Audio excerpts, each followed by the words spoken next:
नमस्कार। आज मैं आपको 5 ऐसी राशियों के नाम बताने वाला हूं जिन्हें गुरु के कर्क राशि में जाने पर संतान सुख की प्राप्ति होने वाली। ऐसी कौन कौन सी 5 राशियां हैं जिन्हें यह प्रभाव मिलने वाला है। आज की वीडियो इसी से जुड़ी हुई।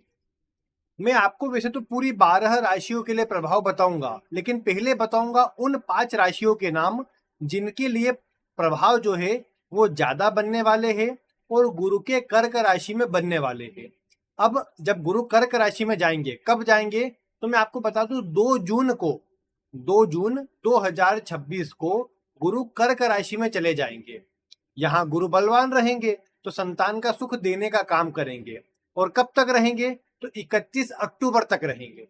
अब आप कहेंगे कि ये तो छोटा सा समय हुआ, इस बीच में संतान की प्राप्ति पूर्ण रूप से हो पाना किस प्रकार संभव है। तो मैं आपको बता दूं कि गुरु का गोचर कर्क राशि में 2 जून से 31 अक्टूबर तक रहेगा। फिर इसके बाद अगले वर्ष यानी 2027 में जनवरी के आखिर में लगभग 25 जनवरी को गुरु फिर से कर्क राशि में चले जाएंगे और फिर अगले 6 महीने रहेंगे। यानी मोटा मोटा ऐसा मान करके चले कि जून 2026 से जून 2027 तक गुरु का प्रभाव कर्क राशि को प्रभावित करने वाला है, जिसके परिणाम स्वरूप जिनके लिए भी कर्क राशि का योग मजबूत असर दिखाएगा उन्हें संतान के सुख की प्राप्ति हो जाएगी। ये बात जरूर है, मैं आपको हर बार बताता हूं कि ऐसी स्थिति में आपकी कुंडली में भी संतान के योग होने चाहिए और वर्तमान समय में दशा आदि के अनुसार संतान के योग चल रहे होंगे तो प्रभाव अवश्य मिल जाएगा। यानी कुंडली का विचार आपको सबसे पहले करना है। कुंडली के बाद जाकर के आप देखिएगा कि फिर गुरु की दशा गोचर आदि की स्थिति क्या प्रभाव दे रही है। अब मैं बिना किसी देरी के आपको पहले उन 5 राशियों के नाम बताता हूं जिनके लिए योग सबसे प्रबल है। सबसे पहले अगर हम बात करें कि जिसके लिए सबसे प्रबल योग है तो वो कर्क राशि ही है। क्यों कर्क राशि है? क्योंकि आपकी राशि के ऊपर ही गुरु का गोचर होगा।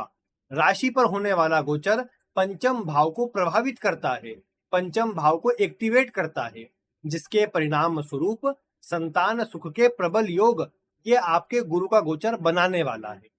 तो पहली राशि कौन सी हुई? पहली राशि हुई कर्क राशि। फिर दूसरी राशि की बात करें तो दूसरी राशि है वृश्चिक राशि, जिसके लिए संतान सुख के योग बनने वाले हैं। अगर कुंडली की दशा आदि सहयोगी हुई तो वृश्चिक राशि वालों को भी संतान सुख की प्राप्ति होने वाली है। इसका सीधा कारण यह है कि गुरु का गोचर भाग्य भाव से होने से भाग्य, संतान, तरक्की, ग्रोथ बढ़ती है, जो कि आपके लिए पूर्ण रूप से अच्छा रहेगा। इसके बाद तीसरी राशि की बात करें तो तीसरी राशि है मीन राशि। मीन राशि वालों के लिए तो पंचम भाव में ही गुरु का गोचर होने वाला है।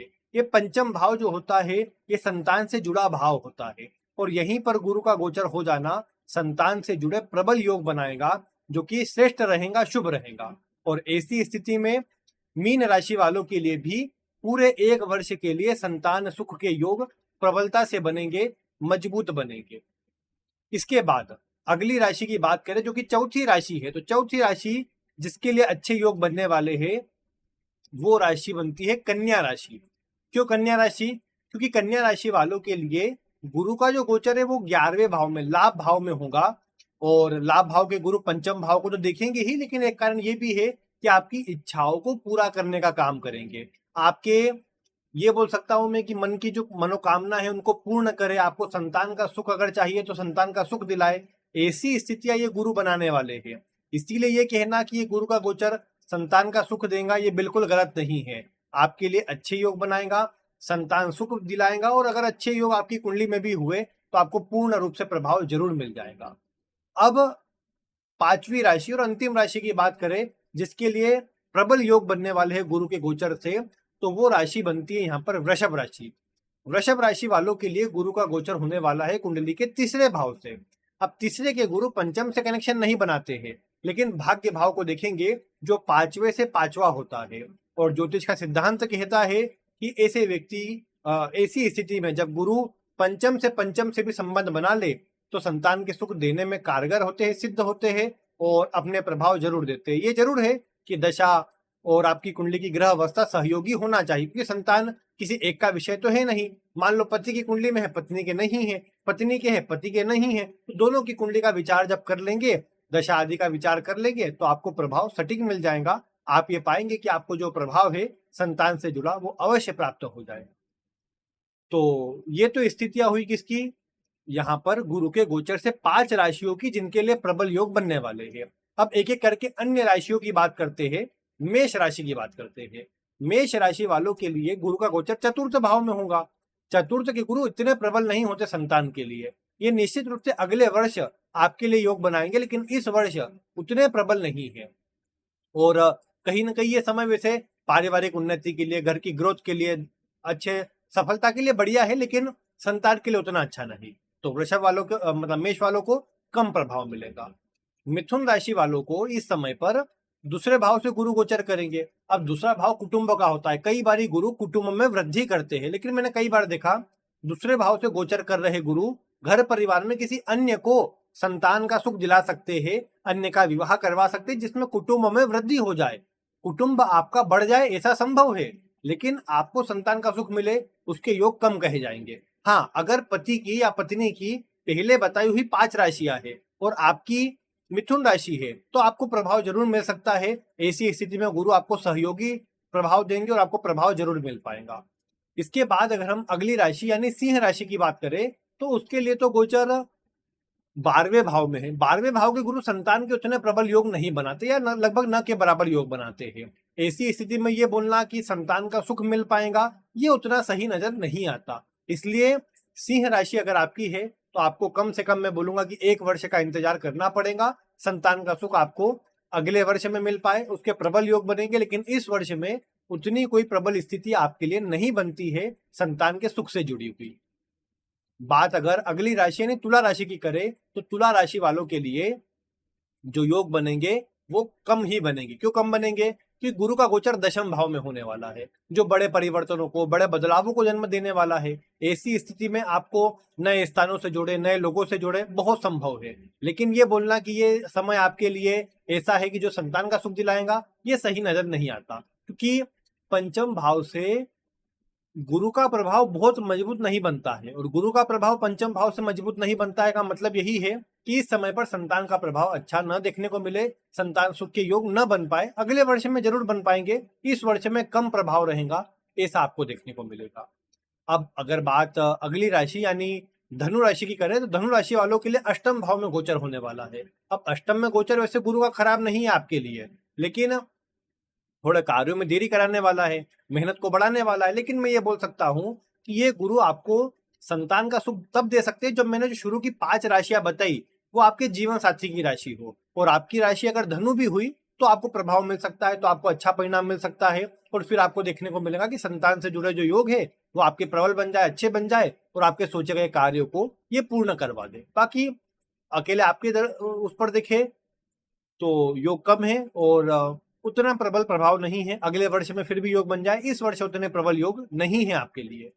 बात अगर हम अगली राशि यानी मकर राशि की करें, तो मकर राशि वालों के लिए सप्तम भाव में गुरु का गोचर है। अब सप्तम भाव में गुरु का गोचर थोड़ा कम प्रभाव देने वाला है, क्योंकि लग्न को देखेंगे। चलो विवाह नहीं होता तो बोलता है विवाह के लिए अच्छा है, विवाह करने के लिए, वैवाहिक जीवन को सुधारने के लिए समय अच्छा है। लेकिन मैं ये कहूँ आपको कि ये समय आपके मतलब संतान की दृष्टि से अच्छा है, ये बात सही नजर नहीं आती। संतान के लिए इस समय उतना अच्छा प्रभाव नहीं है। संतान के लिए अभी आपको कुछ समय रुकना पड़ेगा, लगभग 1-1.5 वर्ष 2 वर्ष लगभग रुकना पड़ेगा, तब जाकर प्रभाव मिल पाएगा।